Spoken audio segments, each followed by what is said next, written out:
district attorney, I don't see fit to follow such a course. Yes, you can quote me. Bye.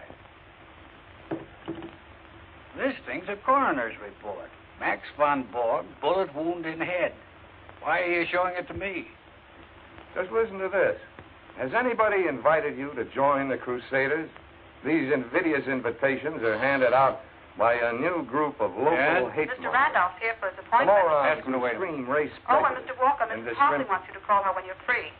Oh, that'll be another speech. I'll phone her Race later. prejudice and discrimination and make money out of it. What were you saying, Howard? You look at it. Read down there where it's marked. I traced some of their